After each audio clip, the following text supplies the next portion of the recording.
Good evening. आज physics में आप लोगों को 11th क्लास प्रोजेक्टाइल मोशन में प्रोजेक्टाइल पाथ पैराबोलिक होता है ये बताया जाएगा। लेकिन इसके पहले आप लोगों को ये बता दें कि जो इस टॉपिक पर पहली बार आप देख रहे होंगे इस चैनल पर, तो ये बता दें कि इस टॉपिक को पढ़ने से पहले इसके पहले वाले टॉपिक को पढ़ना पड़ेगा, क्योंकि प्रोजेक्टाइल मोशन जो है वो 2 पार्ट में है। तो ये प्रोजेक्टाइल मोशन का सेकेंड पार्ट है। इसका मीन्स है कि सेकेंड पार्ट पढ़ने से पहले आपको फर्स्ट पार्ट आना चाहिए।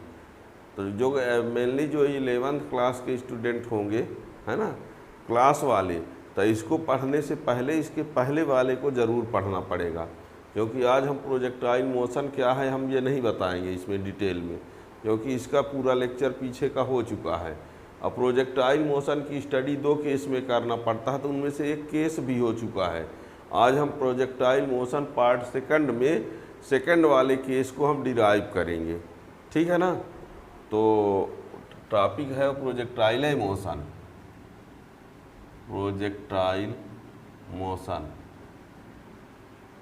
इसका आज हम पार्ट सेकंड बता रहे हैं।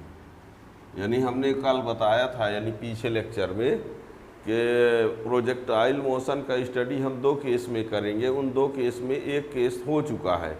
वो एक केस था किसी टावर के हाइट से हॉरिजॉन्टल डायरेक्शन में ऑब्जेक्ट को थ्रो करना पड़ा था। और आज जो है सेकंड केस उसका जो है फर्स्ट हो चुका है, बार बार बता रहे हैं, है ना। तो उसका आज सेकंड केस है, फर्स्ट इसके पहले लेक्चर में। तो motion of projectile thrown from ground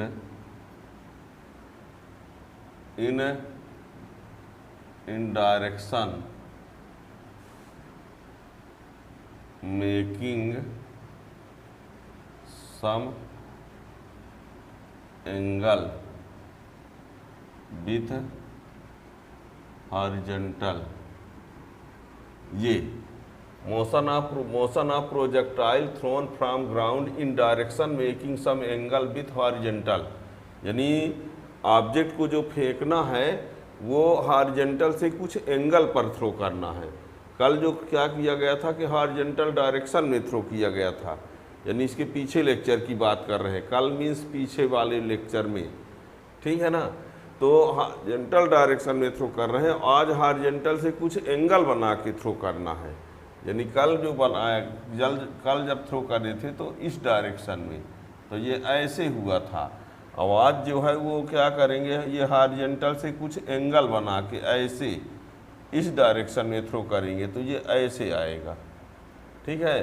कल इस टाइप से थ्रो किया गया था, इस बाई हाइट के मीनार से। आवाज़ जो है हॉरिजॉन्टल से कुछ एंगल बना के थ्रो करना है इस डायरेक्शन में, ठीक है ना। हॉरिजॉन्टल से थीटा एंगल पर। कल जो था टॉप से बाई हाइट का मीनार टावर लिए थे, उसके टॉप से हॉरिजॉन्टल डायरेक्शन में। तो कल वाला केस ये था, आज वाला केस ये है। तो हम क्या करेंगे सुनिए। मानकर चलते हैं कोई ऑब्जेक्ट है, उसको इनिशियल वेलोसिटी u से हॉरिजॉन्टल के साथ थीटा एंगल पर हम थ्रो करते हैं। कितने वेलोसिटी से? u वेलोसिटी से। और जब u वेलोसिटी से थ्रो करेंगे तो वेलोसिटी u के 2 कंपोनेंट होंगे। एक कंपोनेंट इधर होगा और इस कंपोनेंट को कहेंगे u cos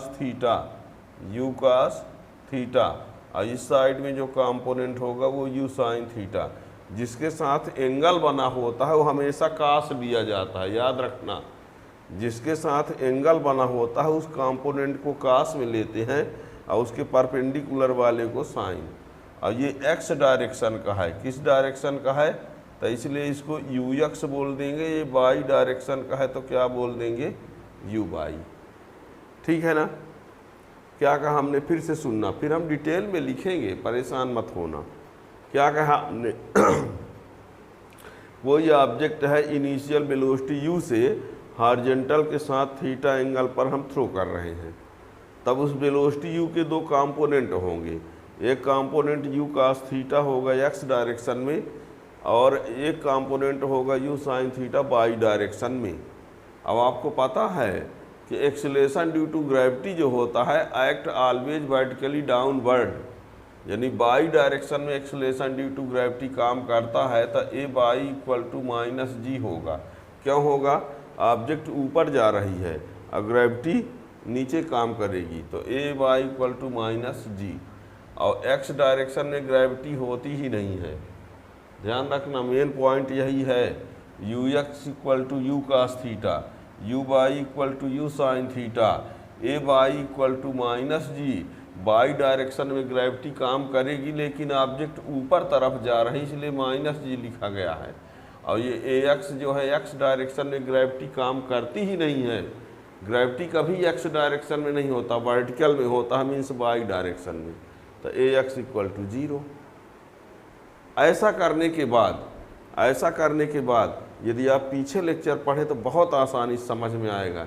इसलिए हम बार बार कहते हैं कि इसको पढ़ने के पहले उस लेक्चर को ज़रूर पढ़ना, खासकर जो 11th क्लास वाले हैं। और जो किसी कंपटीशन वाले हैं तो वो बात अलग है कि वो किसी को ही टॉपिक को पढ़ेंगे तो समझ में आ जाएगा, क्योंकि कंपटीशन मीन्स 11th 12th पढ़ने के बाद।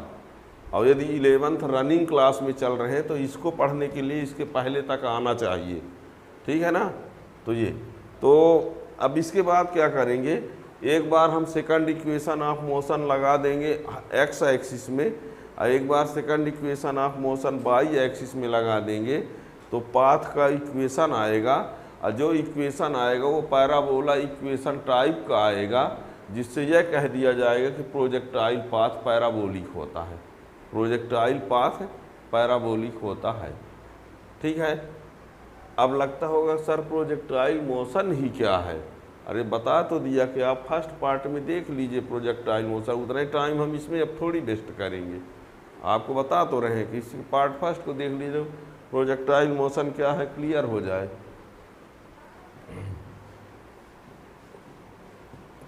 अब यहाँ पर देखिए डायग्राम पहले बना लेते हैं।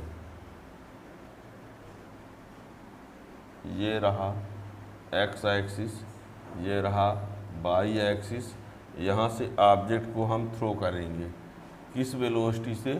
u से, ठीक है। बल्कि इसको चाहो तो लिख सकते हो you x i cap plus u y j cap. कितने एंगल पर है ये? थीटा एंगल पर। लेकिन ये जब ऑब्जेक्ट जाएगी तो कुछ दूर जाने के बाद इस प्रकार हो जाएगी, है ना। और ये इसका रेंज मान लो हॉरिजॉन्टल रेंज, इसको आप चाहो तो एच कह सकते हो, ठीक है ना। अब यहाँ पर जब इस वेलोसिटी u के दो कंपोनेंट होंगे तो u x equal to u cos theta इस डायरेक्शन में और u y equal to you sine theta ये इस डायरेक्शन में, ठीक है ना। क्या कहेंगे? Let an object is thrown with initial velocity u equal to you x i cap plus u y j cap. Let an object is thrown with initial velocity u equal to you x i cap plus u y j cap in direction making an angle theta with horizontal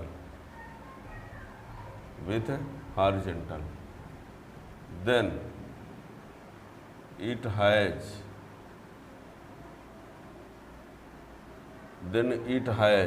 has means u के, then it has two component u x equal to u cos theta और दूसरा है u y equal to you sine theta. चाहो तो इसको horizontal component कह दो, इसको वर्टिकल कंपोनेंट, क्या कहा हमने, let an object is thrown with initial velocity u equal to you x i cap plus u y j cap making an angle theta with horizontal, ये देख लो। देन इट हैज यानी u के, then it has two component u x equal to u cos theta and u y equal to you sine theta. इसको बोलेंगे horizontal component, इसको बोलेंगे vertical component, ठीक है ना। फिर acceleration due to gravity, acceleration due to gravity acts always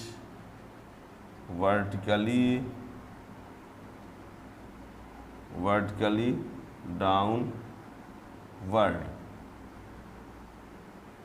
Since acceleration due to gravity act always vertically downward, that is a by equal to minus G, है ना। Object ऊपर जा रही तो वेलोसिटी डिक्रीज होगी, इसलिए a by equal to minus G. और X direction में एक्सेलरेशन होगा ही नहीं, ये मेन पॉइंट है। A by equal to minus G, A X equal to zero, क्योंकि ग्रेविटी बाई डायरेक्शन में ऑब्जेक्ट ऊपर जा रही तो माइनस होगा, और एक्स डायरेक्शन में ग्रेविटी एक्सेलरेशन काम करेगा ही नहीं, है ना। ग्रेविटी हमेशा इस डायरेक्शन में काम करेगी, ऐसे नहीं कि ग्रेविटी इस डायरेक्शन में हो, वर्टिकल डाउनवर्ड। तो एक्स डायरेक्शन में एक्सेलरेशन जीरो हो गया। अब क्या करेंगे, हम प्रोजेक्टाइल पाथ का इक्वेशन लाएंगे। तो इसके लिए क्या करना पड़ेगा, एक बार हम हॉरिजॉन्टल डायरेक्शन में सेकंड इक्वेशन ऑफ मोशन लगा देते हैं, और एक बार वर्टिकल डायरेक्शन में सेकंड इक्वेशन ऑफ मोशन लगा देते हैं, और एक से टी की वैल्यू ला के दूसरे में रख देते हैं, तो एक इक्वेशन मिलता है। और जो इक्वेशन आता है वो पैराबोला के इक्वेशन से मिलता जुलता आता है, यानी उसी के सिमिलर आता है, जिससे ये कह दिया जाएगा कि प्रोजेक्टाइल पाथ पैराबोला होता है। ठीक है ना, इतना।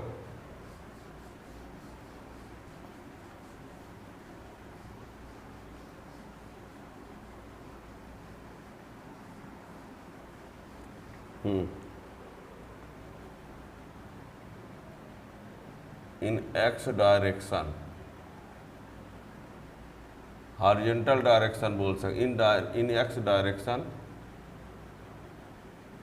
By second equation of motion.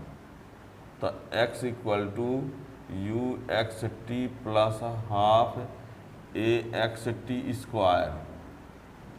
तो एक्स इक्वल यू एक्स की वैल्यू क्या लिखेंगे, U cos theta into T plus 1/2। A X की वैल्यू जीरो लिखा था ना, ए एक्स जीरो, यहाँ पर A X equal to zero. तो X equal to u cos theta into T, ये जीरो हो गया। तो टी इक्वल टू क्या हो जाएगा, X upon you cos theta, equation first. फिर इन बाई डायरेक्शन,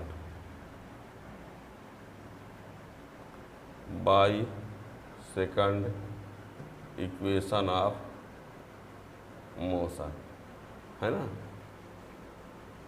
ये आर रेंज आई लिखे हैं, वैसे इधर एक्स मैक्सिमम के लिए यह लिखा गया है, वैसे आप इस डायरेक्शन में एक्स ही ले लीजिएगा, इसलिए हमने लिखा है। In by direction by second equation of motion. तो by equal to U by T plus half A by T square.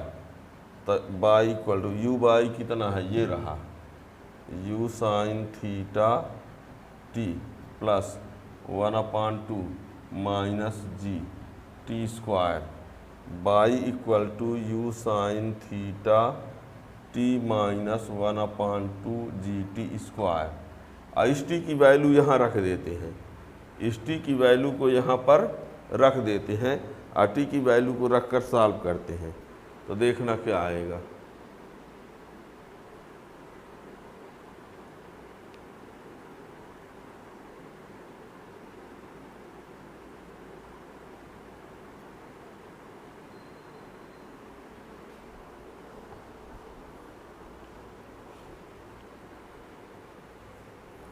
अब तो ऊपर का मिटा देते हैं, देखिए टी की वैल्यू रखेंगे।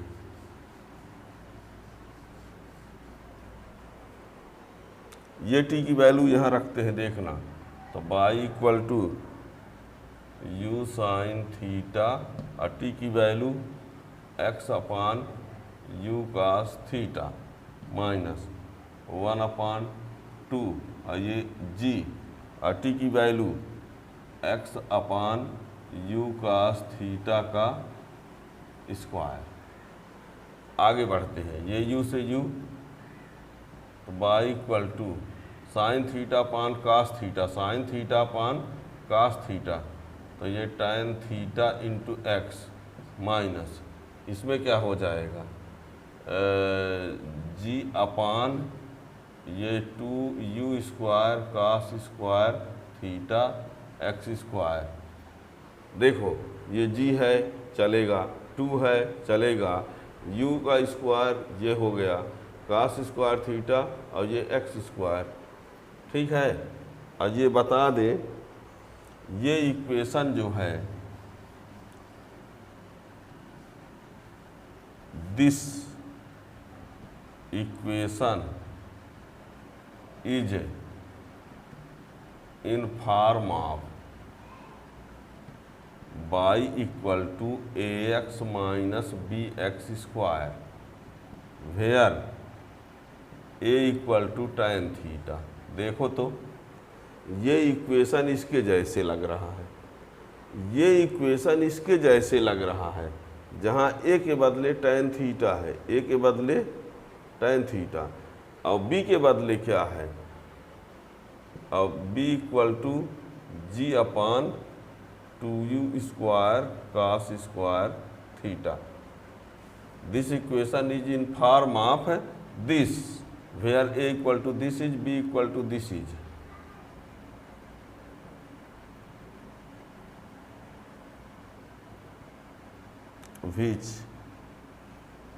which is the equation of parabola, which is the equation of parabola, यानी ये then it is clear that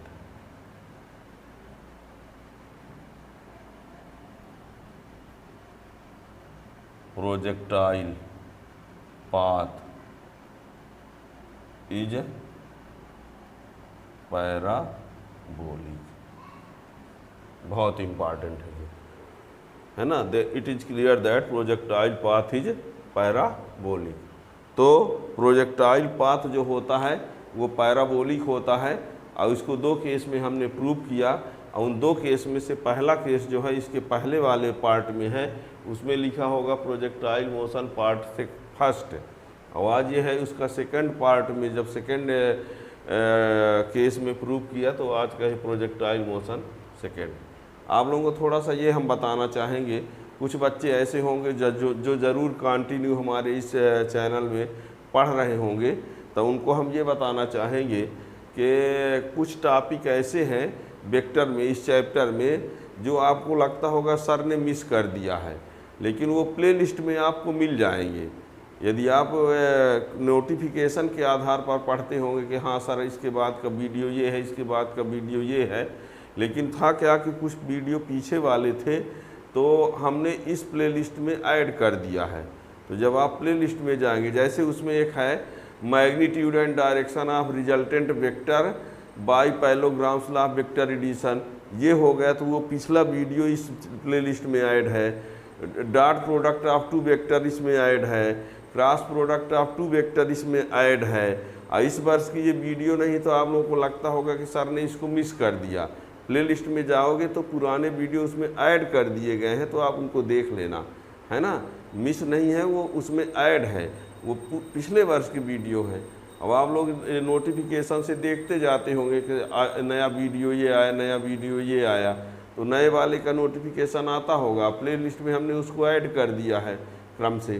तो बच्चों को ये याद रखेंगे इस बात को, जो कंटिन्यू पढ़ते होंगे तो उसमें तो 3-4 वीडियो नए पुराने वाले हैं जो बता दिया हमने। डॉट प्रोडक्ट, क्रॉस प्रोडक्ट और magnitude and direction of resultant vector by parallelogram's law of vector addition, है ना। तो उसको आप ज़रूर देख लीजिएगा, वो मिस नहीं तो मिस हो जाएगा। ठीक है, चैनल को सब्सक्राइब कर लेंगे तो और भी वीडियो का नोटिफिकेशन मिलता रहेगा। Thank you.